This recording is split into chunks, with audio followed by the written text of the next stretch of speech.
Can a memory palace help you memorize grammar? Absolutely yes, and we'll look at the ins and outs starting right now. Hi there, this is Anthony Metivier from magneticmemorymethod.com, where I help mature learners of every age go on mental adventures using memory techniques all focused on the memory palace. Why? Because it's the one technique that binds them all, and when you understand the special power that your existing spatial memory truly is, you will be able to learn in ways that are fast, effective, easy, and fun.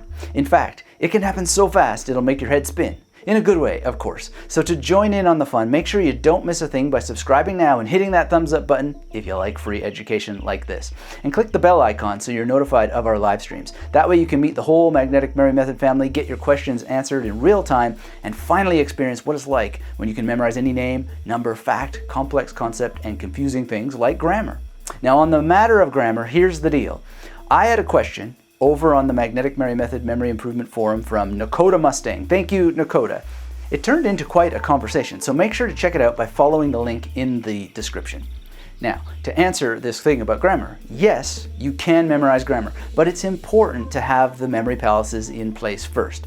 For example, if you're memorizing grammar, what about it? To take a simple example, think of something like the difference between regular and irregular verbs. Craft your memory palace network just for that outcome. Then, 2, gather the materials, and not just the verbs in question. You'll also need examples of the verbs playing out in regular and irregular ways. You'll also need examples in different tenses. I can't address every language under the sun in this video, but you'll want to account for the issues at hand and laser focus on what you need to memorize, the examples that will help you and the memory palace network that will support the journey. 3, focus on the higher order skills if you want to use memory techniques. 99.9% of issues people have come from not having proper memory palaces, not creating proper magnetic imagery, and not using recall rehearsal effectively. If you have no idea what I'm talking about, you really need to start with my free course. Now, we won't get into the nitty-gritty here because it's self-study, and if you can use a pencil or a pen, you can take notes from this course, take a few simple actions, and learn the memory palace technique for large learning projects with ease. Just dive in now and keep moving. 4, once that part is settled, memorize as many examples as you need to be able to develop a sense for irregular or regular verbs and how they are used by speaking, writing, reading, and listening frequently. If it's something like what we wound up discussing on the forum, learn enough examples so that you can spot the nominative case at a glance, if that's what's relevant to your language. In such a case, the memorization would ideally take place in a memory palace devoted to the nominative case in this question. So there are different ways to arrange the memory palaces for the cases mentally, but if you use the techniques well, you'll automatically know which memory palace belongs to which case. 5. As you add information about the rules of grammar you want to learn, continue to make sure you memorize examples. I would suggest that you try to find shorter example phrases. That's for the purpose of speed, but if you must memorize long examples, that is not necessarily a deficit. You just need to budget the time for it. 6, keep in mind that all long phrases can be segmented. As I memorize Sanskrit, my current memory project, the phrases are conveniently prearranged into units of 4 almost every time. The English translation isn't, of course, but because I'm using the pillar technique taught in the Magnetic Memory Method Masterclass, this bit of messiness isn't an issue. As a side note on messiness, languages are messy. Don't expect them not to be. Grammar isn't about rules that people follow. It's a description of how things tend to work. The rules truly set you free, but you can't break what you don't understand. Heck, you can't even innovate, and that's something that frustrates language learners who are held outside a language. They learn rules and then see people breaking them all the time, and that's because those people don't see the rules. They are the rules. That's how deeply they've internalized the language. But if you let frustration and trying to understand before you memorize get in the way of your learning, you risk being forever locked outside of the game. So just dive in and keep swimming. You'll get there. 7, segmentation of your example phrases is also useful for recall rehearsal.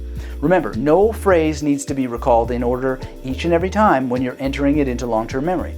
By breaking the examples up and reciting them out of order in accordance to get recall rehearsal, you get the benefit of magnetic serial positioning that gives each part magnetic primacy and magnetic recency.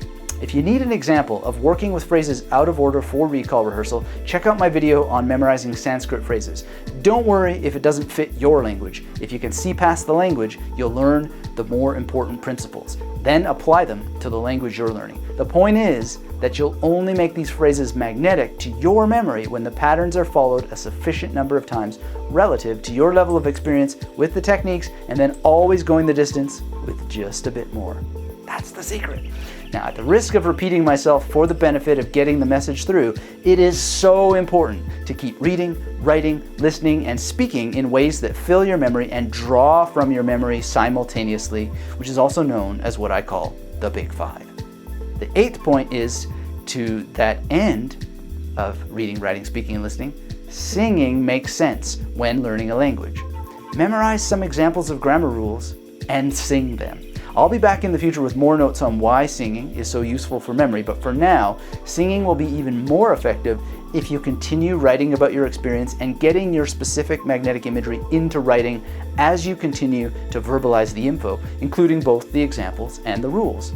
And that's why the Magnetic Memory Method Memory Improvement Forum exists. It's your place to write about your memory journey and interact with others who are interested in doing the same. I hope you'll follow that link below and look forward to seeing you in the discussion here below this video and on the forum. 9, that's my final point. The more you put into all of this, the more you'll get out. Too many people give up before they've even given any technique a chance. To be fair, memory techniques aren't for everyone, because not everyone is willing to learn them at the pace that they need to discover for themselves. No one should beat themselves up about it if it isn't right, but everyone should be honest about whether they're really giving it the good old college try. Those who do find a skill that is much like being a pianist or martial artist of the mind. Push the right keys and the beautiful music of memory emerges. Receive the information with authority like a judo master, and you can pin it wherever you want it to go in the dojo of your mind. I've done all that I can to create the opportunity for you to learn these techniques and make them your own. That's because you're the only one who can make them your own. Just take it one consistent sip at a time and you'll get exactly where you need to be. And that means S, study the techniques, I, implement them consistently as soon as you've understood them, and P, practice them by memorizing information that improves your life. In today's case, that information might be grammar rules for you, and when you keep sipping at it, you'll soon reach DOC. What is DOC? It's doing, towards a number of outcomes. Doing is the origin of competence. Doing is the origin of consistency. Doing is the origin of creativity. Doing is the origin of courage. Doing is the origin of clarity. Doing is the origin of control over your memory. And with that, magnetic friends, I leave you to dive in, keep swimming, and take the best possible actions that are right for you.